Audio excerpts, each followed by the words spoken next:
ಕೊಟ್ಟಿಲ್ಲ ಅಂದ್ರೆ ನೀವು ಸಂವಿಧಾನಕ್ಕೆ ಮರ್ಯಾದೆ ಕೊಟ್ಟಿಲ್ಲ ಅಂತ ಅರ್ಥ. ಸಂವಿಧಾನದ ಮೂಲ ಉದ್ದೇಶ ಏನು ಅಂದ್ರೆ ಸಮಾಜದಲ್ಲಿ ಅಥವಾ ದೇಶದ ಕಟ್ಟಕಡೆಯ ವ್ಯಕ್ತಿಗೂ ಅವನ ಹಕ್ಕು, ಮೂಲಭೂತ ಹಕ್ಕುಗಳಿಗೆ ಅವಕಾಶ ಮಾಡಿಕೊಡೋದೇ ಸಂವಿಧಾನದ ಮೂಲ ಉದ್ದೇಶ. ಆ ಒಬ್ಬ ವ್ಯಕ್ತಿಗೂ ಅನ್ಯಾಯ ಆಗ್ಬಾರ್ದು ಅನ್ನೋದೇ ಮೂಲ ಉದ್ದೇಶ ಆಗಿರ್ಬೇಕಾದ್ರೆ ನಮಗಿಷ್ಟು ಅನ್ಯಾಯ ಆಗ್ತಾ ಇದೆ, ಯಾರು ಅರ್ಥನೇ ಮಾಡ್ಕೋತಾ ಇಲ್ಲ. ನೀವು ಯಾರು ಬರ್ಬೇಕು ಯಾರು ಹೋಗ್ಬೇಕು ಅಂತ ನಾವು ಡಿಸೈಡ್ ಮಾಡೋದಲ್ಲ, ನಿಮಗ್ ಗೊತ್ತು. ಇಲ್ಲಿ ಕಣ್ಣ ಮುಚ್ಚಾಲೆ ಆಟ ಆಡ್ತಾ ಇದ್ದೀರಾ. KPSC ಅವರು ಹೆಡ್ ಯಾರಿದ್ದಾರೆ ಅವರು ಮಾತಾಡ್ಬೇಕು ಇಲ್ಲಿ ಬಂದು. ಅವ್ರ ಉತ್ತರದಾಯಿತ್ವ, ಪಾರದರ್ಶಕತೆ ಏನು ಎಲ್ಲ ಪದಗಳು ಏನಿದೆ ಅದು ಪದಗಳಾಗೆ ಉಳ್ಕೊಬಿಟ್ಟಿದೆ. ನಾವ್ ಯಾರ್ಯಾರನೋ ಬನ್ನಿ ಟ್ವೀಟ್ ಮಾಡಿ ಇವೆಲ್ಲ ನಮಗ್ ಅವಶ್ಯಕತೆ ಇಲ್ಲ. ನಾವ್ ಯಾರು ಇಲ್ಲಿ ನಮ್ಮ ಹಕ್ಕುಗಳನ್ನ ಹೋರಾಟ ಮಾಡ್ಕೊಂಡು ಕೇಳೋ ಅಂತ ಕರ್ಮ ನಮಗ್ ಬಂದಿಲ್ಲ. ನಾವ್ ಯಾರೇನ್ ದಾಸ್ಯದಲ್ಲಿ ನಾವಿಲ್ಲ. ನಾವು ನಮ್ಮ ಪ್ರತಿನಿಧಿಗಳಾಗಿ ನಿಮ್ಮನ್ನ ಆಯ್ಕೆ ಮಾಡಿರ್ಬೇಕಾದ್ರೆ ನೀವು ನಮಗ್ ಅನ್ಯಾಯ ಆಗೋದನ್ನ ಕೇಳ್ಬೇಕು. ನೀವು ಅವ್ರ ಜೊತೆ ಸೇರ್ಕೊಂಡು ಆ ಕಣ್ಣ ಮುಚ್ಚಾಲೆ ಆಟ ಆಡ್ತಿದ್ದೀರಾ. ಅವ್ರು ಯಾರು ಏನು KPSC ಅಧ್ಯಕ್ಷರು ಏನಿದ್ದಾರೆ ಏನು ಟ್ರಾನ್ಸ್ಪರೆಂಟ್ ಆಗಿಲ್ಲ. ಅದೇನೋ ಪಾರದರ್ಶಕತೆ ಅಂತಾರಲ್ಲ ಅದಿಲ್ಲ. ಮತ್ತೆ ನಾವು ಏನಾದ್ರೂ ಒಂದು ಕಷ್ಟನ ಹೇಳ್ಕೊಂಡ್ರೆ ಇವರೇ ಸಂವಿಧಾನ ದೊಡ್ಡ ಬಿಲ್ಡಿಂಗ್ ಒಳಗಡೆ ಕೂತ್ಕೊಂಡು ಮಾತಾಡ್ಕೊಂಡ್ಬಿಟ್ಟು ಅದೇ ಹೇಳಿದೀವಿ ನೋಡಿದೀವಿ, ಅದೇ ಅವ್ರು ಬರ್ತಾರೆ ಅದ್ರ ಬಗ್ಗೆ ಅವ್ರು ಮಾತಾಡ್ತಾರೆ. ಇವ್ರಿಗೆ ಒಂದು ವಡೆ ತಿನ್ನಕ್ಕೆ 1 ಅವರ್ ಬೇಕು, ನಮ್ಗೆ ಓದೋದಿಕ್ಕೆ ಇಷ್ಟು ಅವರ್ ಬೇಡವಾ, ಗಂಟೆಗಳು ಬೇಡವಾ? ಇಲ್ಲಿ ಯಾವುದೇ ಒಂದು ಮಾತಾಡಕ್ಕೂ ಆಗ್ತಾ ಇಲ್ಲ. ಕೋಪ, ನೋವು, ಕಷ್ಟ, ಸಮಯದ ಅಭಾದತೆ ಏನೇನಿದೆ ಎಲ್ಲ ಇದೆ. ದಯವಿಟ್ಟು ಅರ್ಥ ಮಾಡ್ಕೊಡಿ. ನಿಮ್ಮನ್ನ ನಾವ್ಯಾಕೆ ಬೇಡ್ಕೋಬೇಕು? ನೀವು ನಮ್ಮನ್ನ ಬೇಡ್ಕೋಬೇಕು ಬಂದು ಇಷ್ಟು ಆಗಿದೆ ಅಮ್ಮ ಈ ತರ ಪೋಸ್ಟ್ಪೋನ್ ಮಾಡ್ತೇವೆ, ರೀಸನ್ಸ್ ಕೊಡಿ. ನಾವು ರೀಸನ್ ನಿಮ್ಮನ್ನ ಕೇಳ್ಬೇಕಾ?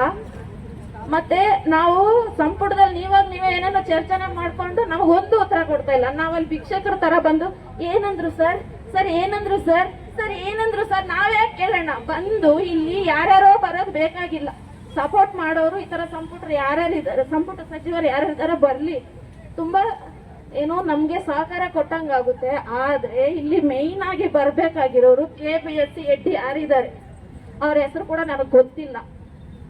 ಅವ್ರ ಯಾರೋ ರಾಕೇಶ್ ಅಂತ ಅವ್ರ ಸೆಕ್ರೆಟರಿ ಅಷ್ಟೇ. ಅವರ ಏನು ಅಂಡರ್ ಅಲ್ಲಿ ಬರೋರು ಮೇಯ್ನ್ ಯಾರಿದ್ದಾರೆ ಅವರೆಲ್ಲರೂ, ಮತ್ತೆ ಯಾರ್ಯಾರಿದ್ದಾರೋ ಎಲ್ಲರೂ ಬರ್ಲಿ.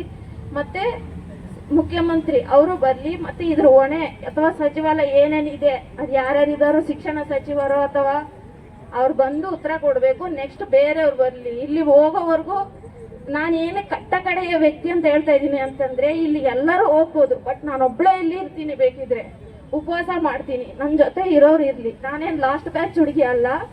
ಯಾರೇ ಆಗ್ಲಿ ಅವ್ರಿಗೆ ಹಕ್ಕು ಅವ್ರಿಗೆ ಸಿಗ್ಬೇಕು. ನನಗೆ ಇತ್ತೀಚೆಗೆ ಹುಡುಕ್ತಾ ಇದ್ದೀನಿ ಯಾವ ದೇಶಕ್ಕೆ ಹೋಗ್ಬಿಡೋಣ ಏನು ಅಂತ. ನಾನು ಯಾಕೆ ಹೋಗ್ಬೇಕು ಬೇರೆ ದೇಶಕ್ಕೆ? ಇಲ್ಲೇನು ಅಷ್ಟೊಂದು ಕಷ್ಟ ಆಗಿದೆ. ಏನೊಂದು ಕೇಳ್ಕೋಬೇಕಂದ್ರೂ ಕೂಡ ಈ ರೀತಿ ಹೋರಾಟ ಮಾಡ್ಲೇಬೇಕಾ? ಇದೇ ಫ್ರೀಡಮ್ ಪಾರ್ಕ್ ಅಲ್ಲಿ ನಾನು ಇದೇ ಬೆಂಗಳೂರಿಗೆ 10 ವರ್ಷದಿಂದ ಒಂದು ಸ್ಟೂಡೆಂಟ್ ಆಗಿ ಒಂದು ಹಳ್ಳಿಯಿಂದ ಬಂದಿದ್ದು ಹುಡುಗಿ. ನಾನು ಊರಲ್ಲಿ ನನಗೆ ತಂದೆ ತಾಯಿ ಇಬ್ರು ಇಲ್ಲ. ಮನೆ ಕೆಲಸ ಮಾಡ್ಕೊಂಡು ಹಂಗೆ ಹಿಂಗೆ ಮಾಡಿ ಇವಾಗ ನನಗೆ 32 ವರ್ಷ ಓದ್ತಾ ಇದ್ದೀನಿ. ಹಾಸ್ಟೆಲ್ಸ್ ಅದು ಇದು ಸರ್ಕಾರ ನನಗೆ ಒಂದು ಹಾಸ್ಟೆಲ್ ಅಂತ ಕೊಟ್ಟರು. ಅದಕ್ಕೆ ಅದು ತುಂಬಾ ಋಣಿ ಇದೆ. ಸರ್ಕಾರದ ಮೇಲೆ ತುಂಬಾ ಗೌರವ ಇದೆ. ನನ್ನ ದೇಶಕ್ಕೆ ನಾನು ಏನಾದ್ರೂ ಮಾಡ್ಬೇಕು ಅಂತ. ನನ್ನ ತಂದೆ ತಾಯಿ ಕೂಡ ನಾನು ಅಷ್ಟೊಂದು ನೋಡ್ಕೊಂಡಿಲ್ಲ. ಗೌರ್ಮೆಂಟ್ ಹಾಸ್ಟೆಲ್ಸ್ ಅಲ್ಲೇ ನಾನು ಓದಿದ್ದು. ಆಗಿರ್ಬೇಕು. ಇಷ್ಟು ವರ್ಷ ಆಗಿದೆ. ಏನ್ ಕೇಳ್ತೀರಾ ಹೇಳಿ? ಏನ್ರಲ್ಲಿ ನಾಲೆಡ್ಜ್ ಇಲ್ಲ ಕೇಳಿ ಹೇಳ್ತೀನಿ. ನಾನೇನು ಬುಕ್ ನಾಲೆಡ್ಜ್ ಕೇಳ್ತಾ ಇಲ್ಲ. ನಾನು ಯಾವುದೇ ಒಂದು ವಿಶ್ಲೇಷಣೆ ಮಾಡಿ ಏನೊಂದಾಗ್ಲಿ ನೀಟಾಗಿ ಮಾತಾಡಿ ಹೆಂಗ್ ಹೋಗ್ಬೇಕು, ಯಾವ ರೀತಿ ದಾರಿ ಹುಡುಕ್ಬೇಕು ಅಂತ ಗೊತ್ತಾಗ್ತಿಲ್ಲ. ಅನ್ಯಾಯವಾಗಿ ಹೋಗೋದು ಬೇಡ ಅಂತ ನಮಗೂ ಅನ್ಸುತ್ತೆ. ದಯವಿಟ್ಟು ಅರ್ಥ ಮಾಡ್ಕೊಳ್ಳಿ.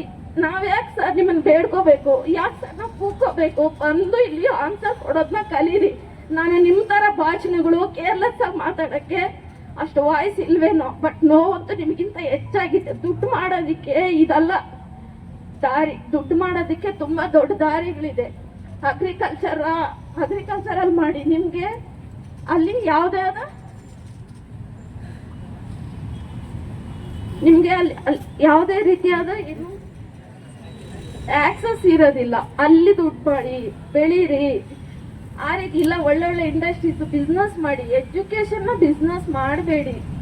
ಇಲ್ಲಿ ನಮ್ಗೆ ಓದೋದಕ್ಕೆ ಅವಕಾಶ ಕೊಡಿ. ಒಂದು ತಿಂಗಳಲ್ಲಿ ಅದಕ್ಕೆ ಅದೊಂದು ಮರ್ಯಾದೆ ಇಲ್ವಾ? ನೀವ್ಯಾಕೆ ಮರ್ಯಾದೆ ಕೊಡ್ತಾ ಇಲ್ಲ? ನಾವು ಕೊಡ್ತಾ ಇದೀವಿ ಅದಕ್ಕೆ ಮರ್ಯಾದೆ. ಅದಕ್ಕೆ 6 ತಿಂಗಳು 3 ತಿಂಗಳು ಇಲ್ಲ ಅಟ್ಲೀಸ್ಟ್ 2 ತಿಂಗಳಾದ್ರೂ ಓದಿ ಬರೀಬೇಕು.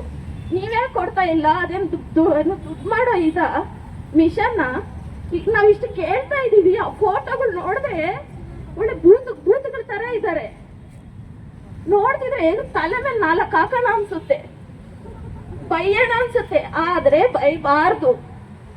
ಯಾಕಂದ್ರೆ ನಾವು ತುಂಬಾ ಒಳ್ಳೆಯವರು ಏನನ್ನ ಹೇಳ್ತಾರಲ್ಲ, ಅದೆಲ್ಲ ನಾನೇ ಕಂಟ್ರೋಲ್ ಮಾಡ್ಕೋಬೇಕು. ಅಭಿವ್ಯಕ್ತಿ ಸ್ವಾತಂತ್ರ್ಯ ನನಗಿದೆ, ನಾನು ಆ ರೀತಿ ಅನ್ನಬಾರ್ದು ಅಂತಂದ್ರೆ ನೀವು ಕರೆಕ್ಟ್ ಆಗಿದೆ. ನಾನೇನಕ್ಕೆ ಅಂತೀನಿ? ನನ್ನ ಕಣ್ಣಲ್ಲಿ ನೀರು ಬರ್ತದೆ. ನಾನು ಇನ್ನೂ ಮಕ್ಕಳನ್ನ ಕೂಡ ಎತ್ಕೊಂಡಿಲ್ಲ, ನನಗಿನ್ನು 35 ವರ್ಷ ಆಗುತ್ತೆ. ಯಾಕಂದ್ರೆ ಗೌರ್ಮೆಂಟ್ ಜಾಬ್ ಆಗ್ಲಿ, ನಮ್ಮ ಅತ್ತೆ ಮಾವ ಅಪ್ಪ ಅಮ್ಮ ಎಲ್ಲರೂ ನಾನು ಮೆಚ್ಚಿಸ್ಬೇಕು ಕನಸು ಕಾಣ್ತಾ ಇದ್ದೀನಿ. ಎಲ್ಲರೂ ಚೆನ್ನಾಗಾದ್ಮೇಲೆ ಮಕ್ಕಳನ್ನ ಎತ್ತೋಣ ಅಂತ ಅನ್ಕೋತಾ ಇದ್ದೀನಿ. ಇನ್ನು ಅದಕ್ಕೂ ನೀನ್ ಎತ್ಕೋ, ನಾವು ಅದಕ್ಕೆ ಅಡ್ಡ ಇದೀವಿ ಅಂತಂದ್ರೆ ನಾನು ಮುಂದೆ ಬಂದೇಳಿ. ಕ್ಯಾಮ್ರಾದಲ್ಲಿ ಬೇರೆ ಕಡೆ ಹೇಳಿದೀರ ಅಂತಂದ್ರೆ ನಾನು ಡೈರೆಕ್ಟ್ ಆಗಿ ಕೆಟ್ಟ ಪದಗಳನ್ನ ಬಳಸಬೇಕಾಗುತ್ತೆ. ಯಾಕಂದ್ರೆ ಈ ಕಡೆ ಈ ನಡುವೆ ಟ್ರೋಲ್ಗಳು ಅವು ಇವು ಜಾಸ್ತಿ ಆಗಿದೆ, ಭಯ ಆಗುತ್ತೆ.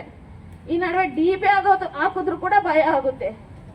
ಅದಕ್ಕೋಸ್ಕರ ಮಾಸ್ಕ್ ಹಾಕೋ ಬಂದಿದ್ದೀನಿ. ನನ್ನ ದೇಶದಲ್ಲಿ ನನಗೆ ಮಾಸ್ಕ್ ಹಾಕೊಂಡು ಮಾತಾಡೋ ಕರ್ಮ ಬಂದಿದೆ. ತುಂಬಾ ಥ್ಯಾಂಕ್ಸ್. ನೀವು ಇಲ್ಲಿ ಉತ್ತರದಾಯಿತ್ವ, ಸಮಾಜದ ಕಟ್ಟ ಕಡೆ ವ್ಯಕ್ತಿ ಇಲ್ಲಿ ಯಾರಿದ್ದಾರೆ ಏನಲ್ಲ, ನಾನು ಕೇಳ್ತಾ ಇದ್ದೀನಿ, ನನಗೆ ಉತ್ತರದಾಯಿತ್ವ. ಉತ್ತರ ಕೊಡಿ. ಉತ್ತರ ಕೊಟ್ಟಿಲ್ಲ ಅಂದ್ರೆ ನೀವು ಸಂವಿಧಾನಕ್ಕೆ ಮರ್ಯಾದೆ ಕೊಟ್ಟಿಲ್ಲ ಅಂತ ಅರ್ಥ. ಇಲ್ಲಿ ಬಂದು ನನಗೆ ನೀವು ಉತ್ತರ ಕೊಟ್ರೆ ಸರಿ ಇರುತ್ತೆ. ಇಲ್ಲ ಡೈರೆಕ್ಟ್ ಆಗಿ ಬಂದು ನನಗೆ ನೀವು ಎಕ್ಸಾಮ್ ಕೊಡೋದೆ ಅಂತಲ್ಲ, ನೀವು ಸಂವಿಧಾನಕ್ಕೆ ಎಷ್ಟು ಮಾತ್ರ ಮರ್ಯಾದೆ ಕೊಡ್ತಾ ಇದ್ದೀರಾ ಅನ್ನೋದು ಇವಾಗ ಗೊತ್ತಾಗುತ್ತೆ. ಸಿದ್ದರಾಮಯ್ಯನವರೇ, ನಾನು ನಿಮಗೆ ಹೇಳ್ತಾ ಇರೋದು, ನೀವು ಬಂದು ಇಲ್ಲಿ ನಾನೊಬ್ಬ ವ್ಯಕ್ತಿ ಇರ್ಬೋದು, ನೀವು ಬಂದು ನನಗೆ ಉತ್ತರದಾಯಿತ್ವ ಅಲ್ಲ ಅಂದ್ರೆ ಹೌದು, ನಾನು ಸಂವಿಧಾನಕ್ಕೆ ಮರ್ಯಾದೆ ಕೊಟ್ಟಿಲ್ಲ ಅಂತ ಇಲ್ಲಿ ಬಂದು ಒಪ್ಕೊಳ್ಳಿ. ನಂಗೆ ಜಾಯಿನ್ ಪೋಸ್ಟ್ಪೋನ್ ಮಾಡಿಲ್ಲ ಅಂದ್ರೂ ಪರವಾಗಿಲ್ಲ, ನೀವು ಬಟ್ ರಾಜೀನಾಮೆ ಕೊಟ್ಟು ಮನೆಗೆ ಹೋಗ್ತಾ ಇರಿ. ಯೋಗ್ಯತೆ ಇಲ್ಲ ಅಂತ ಒಪ್ಕೊಳ್ಳಿ. ನನಗೆ ಏನಿಲ್ಲ, ನನ್ನ ದೇಶದಲ್ಲಿ ಬೇಡ್ಕೋಬೇಕು ಅನ್ನೋ ಅವಶ್ಯಕತೆ ನನಗಿಲ್ಲ. ಇದೇನಿದು ನನಗೆ ಇಷ್ಟೊಂದು ಭಯ ಪಟ್ಕೊಂಡು ಮಾತಾಡೋ ಅವಶ್ಯಕತೆ ನನಗಿಲ್ಲ. ನನಗೆ ಸ್ವಇಚ್ಛೆಯಿಂದ ಮೊನ್ನೆ ತಾನೇ ಸ್ವತಂತ್ರ ದಿನಾಚರಣೆಯನ್ನು ಆಚರಿಸಿದ್ವಿ. ಆಲ್ರೆಡಿ ಒಂದು ಹುಡುಗಿ ಕಣ್ಣಲ್ಲಿ ನೀರು ಹಾಕ್ತಾ ಇದ್ರೆ ನಾನು ಅಳಬೇಕು ಅಂತ ಬಂದಿಲ್ಲ, ಆಟೋಮೆಟಿಕ್ ಆಗಿ ಬರ್ತಾ ಇದೆ. ದಯವಿಟ್ಟು ಅರ್ಥ ಮಾಡ್ಕೊಳ್ಳಿ. ಒಳ್ಳೆ ಮಾತಲ್ಲೇ ಕೇಳ್ತಾ ಇದ್ದೀನಿ.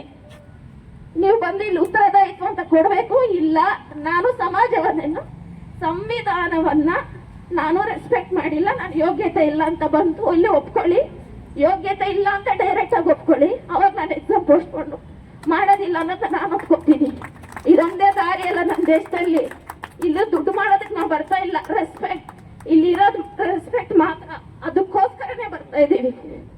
ದುಡ್ಡು ಬೇಕಾ? ಬಿಸ್ನೆಸ್ ಮಾಡಿ, ತಲೆ ಓಡಿಸಿ, ಓದಿ, ತಿಳ್ಕೊಳ್ಳಿ. ಅದನ್ನ ಓದೇ ಮಾಡ್ಬೇಕಂತ ಏನಿಲ್ಲ, ತಿಳ್ಕೊಳ್ಳಿ. ಅಗ್ರಿಕಲ್ಚರ್ ನೀವು ಯಾವ್ದೋ ಒಂದು ಹುಣ್ಣು ಮಾಡ್ಕೊಳ್ಳೋದು, ಆ ಹುಣ್ಣನ್ನ ಕೆರ್ಕೊಂಡು ಓಡಾಡೋದು. ಅದಕ್ಕೆ ಇವ್ರೇನಾದ್ರು ಸಪೋರ್ಟ್ ಮಾಡ್ತಿದಾರಾ? ಪರೋಕ್ಷವಾಗಿ KPSC ಗ್ರೂಪ್ ಅವರು ನಾನು ಡೈರೆಕ್ಟ್ ಆಗಿ ಕೇಳ್ತಾ ಇದ್ದೀನಿ.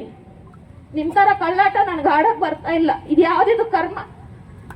ಮನೆಗಳಲ್ಲಿ ನಮ್ದು middle class family sir.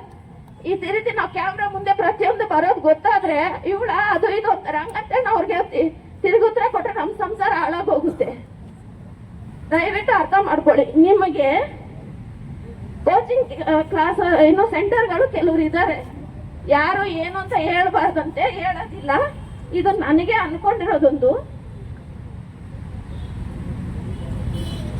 Coaching centre ಅವರು ಕೆಲವೊಂದು ಕಡೆಯವರು ಹೇಳ್ತಿದ್ದಾರೆ ಏನಂತ, ಪೋಸ್ಟ್ಪೋನ್ ಮಾಡೋದ್ರಿಂದ ನಮಗೆ ಅನ್ಯಾಯ ಆಗುತ್ತೆ ಅಂತ. ಹಾಗಾದ್ರೆ ನಮಗಲ್ವ ಸರ್ ಅನ್ಯಾಯ? ನಿಮ್ಗೆ ಹೆಂಗ್ ಸರ್ ಅನ್ಯಾಯ ಆಗುತ್ತೆ? ನಮ್ ಪೋಸ್ಟ್ಪೋನ್ ಮಾಡಿಲ್ಲ ಅಂದ್ರೆ ನಮ್ಗೆ ಅನ್ಯಾಯ ಆಗುತ್ತೆ. ನೀವು ಹೊಸ ಬ್ಯಾಚ್ ಅವ್ರಿಗೆ ಹೊಸ ಬ್ಯಾಚ್ ಬೇಗ ಸ್ಟಾರ್ಟ್ ಮಾಡೋಣ ಅಂತಾನೆ ಏನಾದ್ರು ಈ ರೀತಿ ಮಕ್ಳಿಗೆ ಹೇಳ್ಕೊಡ್ತಾ ಇದ್ದೀರಾ?